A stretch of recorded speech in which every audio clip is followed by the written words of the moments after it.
இந்த பிரச்சனைக்காக உங்க கம்பெனி சர்வரை நாங்க ட்ரேஸ் பண்ணது மூலமா இந்த விஷயமே எனக்கு தெரிய வந்தது. நல்ல வேளை பெரியவர் கொடுத்த கம்ப்ளைண்ட்ல இது எதுவும் வரல. இது மட்டும் வந்திருந்தா உங்களை யாராலையும் காப்பாத்திருக்கு. இதுல ஏதாவது ஒரு கம்ப்ளைண்ட் மட்டும் உங்களுக்கு எதிரா வந்தா கூட நாங்க ஆக்ஷன் எடுத்தே ஆகணும். இல்லன்னா பெரிய சிக்கலாயிடும். முதல்ல உங்க பேர்ல எத்தனை சிம் கார்டு வாங்கிருக்காங்க, எத்தனை சிம் கார்டு உங்க பேர்ல ஆக்டிவ் ஆயிருக்கு, உங்க கம்பெனி இன்டர்நெட்டை உங்களுக்கு தெரியாம யார் அதை பண்ணாங்கன்னு அதையும் நீங்க கண்டுபிடிக்கணும். சரிங்க sir, thanks for your information. Thank you sir, thank you so much. வரோம். Okay sir. மகா, எனக்கு தலைய சுத்துது. இந்த பிரச்சனை எப்படியாவது முடிச்சலாம்னு யோசிச்சா அதுக்குள்ள வேற ஒரு பிரச்சனை ரெடியா வந்து நிக்குது. அதுவும் அவர் சொல்றத பார்த்தா அந்த பிரச்சனை முடியாது போல இருக்கே. பாத்துக்கலாங்க. எவ்வளவு பெரிய பிரச்சனையா இருந்தா என்ன, நம்ம மேல எந்த தப்பும் இல்லாத வரைக்கும் நம்ம கவலைப்பட வேண்டியதே இல்ல. எதுவா இருந்தாலும் சமாளிச்சுக்கலாங்க.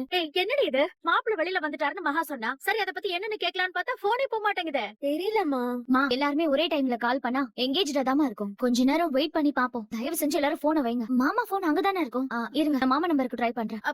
பண்ணு. என்ன ரிங்கு ஃபுல்லா போய் கட் ஆகுதுமா. ஐயோ, திரும்ப பண்ணு. ரெண்டு வீட்லயும் ரொம்ப ஈகரா எதிர்பார்த்துட்டு இருப்பாங்க. நம்மள பார்த்ததும் எல்லாரும் ரொம்ப சந்தோஷப்படுவாங்க. என்னாச்சுங்க, ஏன் நிறுத்திட்டீங்க, ஏன் இறங்கிட்டீங்க, என்னாச்சு உங்களுக்கு, ஏன் ஒரு மாதிரியா இருக்கீங்க? இங்க பாருங்க, இதெல்லாம் ஒரு பெரிய விஷயமே கிடையாது. அதான் நீங்க வெளியில வந்தாச்சு. உங்க மேல எந்த தப்பும் இல்லன்னு கண்டிப்பா நம்ம நிரூபிப்போம். எதுவா இருந்தாலும் நம்ம பாத்துக்கலாம் சூர்யா. இல்ல மகா, என்னால முடியல. இதெல்லாம் என்னால தாங்கிக்க முடியலமா. என்ன சூர்யா இது, ஏன் இப்படி எல்லாம் பேசுறீங்க? உங்களுக்காக எல்லாரும் எவ்வளவு ஃபீல் பண்றாங்க தெரியுமா? நீங்க எப்ப வருவீங்கன்னு எல்லாரும் காத்துட்டு இருக்காங்கங்க. நான் உங்க கூட தானே இருக்கேன். நீங்க இப்படி எல்லாம் பேசலாமா? எனக்கு இப்ப உன் கூட அந்த வீட்டுக்கு வரவே பிடிக்கல. என்ன சூர்யா? முடியலமா, என்னால முடியல. நீ ஒண்ணு பண்ணு. அப்பா, தாத்தா, பாட்டி, அம்மா எல்லாரையும் கிளம்பி இங்க வந்துரு.